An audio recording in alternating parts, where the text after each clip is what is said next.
Assalamualaikum warahmatullahi wabarakatuh, Bu Ina. Gimana kabarnya hari ini? Waalaikumsalam Ibu Eka. Alhamdulillah kabar saya sehat-sehat saja malam ini. Ibu Eka sendiri bagaimana Bu Eka kabarnya?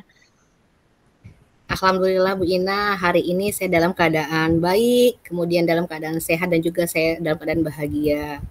Nah, Bu Ina sendiri, sepertinya saya melihat ini ada wajah-wajah kurang baik ya, Bu Ina ya. Ada apa, Bu Ina? Oh iya Bu Eka, memang hari ini saya ada sedikit masalah di kelas. Saat saya mengajar itu ada beberapa anak itu yang pasif dan sulit untuk berinteraksi dalam pembelajaran saat saya menjelaskan Bu Eka. Oh, jadi sebenarnya Bu Ina lagi ada masalah dalam kelasnya ya. Ketika pembelajaran Bu Ina ada beberapa siswa katakanlah dia pasif ya, kemudian dia tidak berinteraksi, kurang interaksi dengan kawannya. Benar begitu Bu Ina? Iya Bu Eka, benar sekali. Oke, jadi gini Bu Ina, harapan apa yang Ibu Ina akan dapatkan ketika kita mengobrol hari ini Bu Ina? Oh ya, harapan saya dengan obrolan kita ini, saya menemukan solusi untuk permasalahan yang saya hadapi saat ini, Bu Eka. Oh, mudah-mudahan ya Bu Ina ya, kita dapatkan solusinya bersama. Jadi menurut Bu Ina, hal apa yang membuat siswa Bu Ina itu di dalam kelas ketika Bu Ina mengajar, dia pasif dan juga tadi ya kurang berinteraksi. Apa Bu Ina? Menurut Bu Ina? Iya, Bu Eka. Menurut saya, karena waktu dalam saya penyampaian materi itu saya membuat anak bosan mungkin dengan metode pembelajaran yang saya berikan kepada anak. Mereka jadi jenuh. Saya saat pembelajaran itu menggunakan metode demonstrasi, hanya ceramah dan memberikan tugas kepada anak saja. Mungkin karena itu mereka jenuh dan bosan untuk belajar di pembelajaran saya, Ibu. Jadi ada anak itu bosan, kemudian Bu Ina merasa Bu Ina tuh menggunakan strategi yang tidak bervariasi. Nah, bagaimana cara Bu Ina untuk membuat siswa itu tidak bosan lagi Bu Ina? Dan biar siswa itu berinteraksi bagaimana menurut Bu Ina? Oh iya, Bu.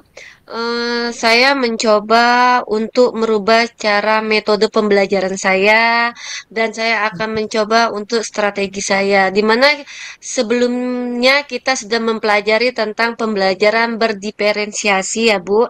Di mana itu pembelajaran sebagai saya sebagai guru itu mengelompokkan tingkat pemahaman dan gaya belajar anak. Mungkin anak itu ada yang suka melukis, menyanyi, dan juga ada yang suka di tempat terbuka, tempat yang hening, mungkin seperti itu Ibu Eka. Wah, kayaknya yang Bu Ina lakukan tuh sudah bagus Bu Ina ya. Sudah bagus sekali. Jadi Ibu Ina akan katakanlah Ibu Ina akan membuat variasi dari pembelajaran Bu Ina ya. Jadi Bu Ina mau menerapkan pembelajaran berdiferensiasi sepertinya ya. Bagus Bu Ina. Jadi sekarang rencana Bu Ina itu untuk menyelesaikan masalah ini apa Bu Ina? Untuk kedepannya saya mencoba untuk membuat perangkat pembelajaran dengan berdiferensiasi, Bu. Seperti itu. Oke, oh bagus Bu Ina. Itu rencana yang sangat bagus menurut saya ya. Jadi mudah-mudahan apa yang sudah Bu Ina rencanakan akan terus akan berhasil Bu Ina ya. Nah, kemudian apa kira-kira Bu Ina komitmen Ibu itu terhadap rencana Ibu ini apa? Seperti Oh apa? iya, Bu. Komitmen atau rencana ke depannya, saya akan membuat pembelajaran berdiferensiasi dan menerapkannya kepada anak. Sebelum tahap mulainya pembelajaran, saya akan menilai tahap atau mengelompokkan dulu tingkat kemampuan dan kemauan belajar anak, minat pada anak. Seperti itu, Ibu Eka. Oh, baguslah Bu Ina. Jadi Bu Ina nanti akan memetakan ya. Jadi Bu Ina akan memetakan kebutuhan belajar siswa dan Bu Ina akan selalu berkomitmen untuk membuat SPP berdiferensiasi Bu Ina ya. Iya, Bu.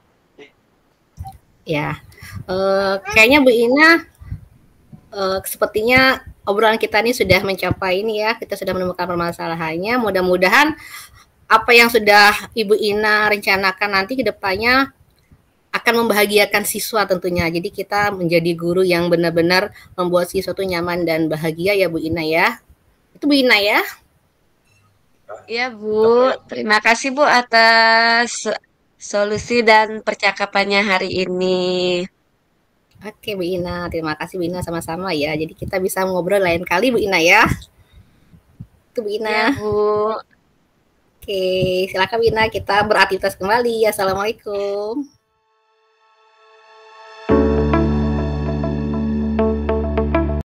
Assalamualaikum Bu Ina. Waalaikumsalam Bu Eka. Selamat pagi Bu Ina. Minta waktunya sebentar. Kira-kira saya ganggu nggak Bu Ina? Tidak mengganggu Bu, ini ada apa Bu? Begini Bu Ina, sebenarnya saya tuh mau sharing sama Bu Ina, mau curhat ya. Saya tuh sedang memiliki permasalahan yang ada di kelas saya Bu Ina. Jadi ketika pembelajaran saya, siswa saya itu kurang antusias. Dan satu lagi, ketika saya memberikan tugas ke siswa saya sudah menghitung presentasinya Bu Ina, itu hanya 50% Bu Ina. Itu masalah yang sedang saya hadapi Bu Ina. Ya, topik yang sangat menarik ya Bu untuk kita bahas hari ini. Tujuan dari obrolan kita hari ini apa Bu? Saya tuh pengennya Bu Ina ketika saya sharing dengan Bu Ina, ngobrol dengan Bu Ina, saya akan mendapatkan solusi dari permasalahan pembelajaran saya ini Bu Ina. Kalau begitu, hal yang kurang antusias belajar anak itu apa Bu penyebabnya? Iya, ada dua hal yang membuat siswa saya tuh kurang antusias. Yang pertama adalah siswa tuh merasa bosan. Ya, siswa merasa bosan karena selama ini memang saya menggunakan metode saya mengajar. Jadi mengajar itu saya banyak saya yang berbicara. Jadi siswa tuh lebih banyak pasif. Kemudian kedua, saya itu kurang mengajak siswa tuh aktif berpendapat Bu Ina. Jadi itu yang membuat kurang antusiasnya siswa saya di kelas Bu Ina. Oh iya, berarti ada dua macam ya anak yang kurang antusias dalam pembelajaran Ibu. Pertama tadi Ibu tidak melibatkan anak secara langsung, terus Ibu dalam metode pembelajarannya tidak bervariasi.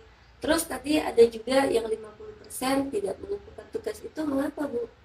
Iya Bu Ina, dari presentasi 50% itu Bu Ina ya, memang saya merasa setelah saya melakukan refleksi, memang saya itu memberikan soal itu terlalu banyak berupa pertanyaan. Kemudian saya memang memberikan bahan ajar itu yang kurang bervariasi. Nah, memang saya merasa itu kesalahan dari saya. Itu Bu Ina. Terus langkah selanjutnya Ibu bagaimana? Iya, rencana saya yang pertama untuk supaya siswa itu antusias lagi dan aktif kembali, saya akan melakukan variasi dari pembelajaran saya. Kemudian kemarin kan kita baru belajar pembelajaran berdiferensiasi. Saya akan melakukan strategi dari diferensiasi kontennya, kemudian diferensiasi prosesnya, dan juga diferensiasi dari produknya. Saya akan memetakan kebutuhan siswa itu Bu Ina. Kemudian untuk yang 50% tadi saya akan mengoptimalkan lagi dengan cara saya nanti akan memberikan pertanyaan itu bervariasi juga, tidak hanya berupa pertanyaan saja, tapi saya nanti akan memberikan bahan ajar yang bervariasi, video pembelajaran yang menarik, kemudian nanti diferensiasi produknya, nanti saya akan meminta siswa itu untuk mengumpulkan tugas sesuai dengan apa yang dia minati apa dan gaya belajar dia seperti apa. Itu Bu Ina. Oh iya, berarti menarik sekali ya Bu untuk kedepannya langkahnya. Ibu sudah ingin menggunakan pembelajaran berdiferensiasi ya. Iya Bu. Nah sekarang komitmen Ibu bagaimana? Iya Bu Ina, yang pertama saya akan memulai ya menggantikan RPP saya yang sebelumnya tidak berdiferensiasi, saya akan membuat RPP berdiferensiasi. Kemudian yang kedua, saya akan melakukan secara berkesinambungan Bu Ina. Jadi tidak hanya dalam satu kali pertemuan saja yang saya buat RPP, tapi insya Allah saya akan membuatnya secara berkesinambungan untuk RPP berdiferensiasi itu Bu Ina. Ya, bagus Bu kalau begitu. Lanjutkan untuk kedepannya ya Bu. Nanti kita sambung lagi diskusinya. Alhamdulillah Bu Ina ya, dengan saya sharing ini saya sudah agak lega Bu Ina. Jadi saya sudah merasa ada solusi dari permasalahan yang saya hadapi di kelas saya ini. Terima kasih Bu Ina. Mohon maaf kalau saya mengganggu waktunya Bu Ina Bu ya. Terima kasih banyak. Iya, Assalamualaikum Bu Ina.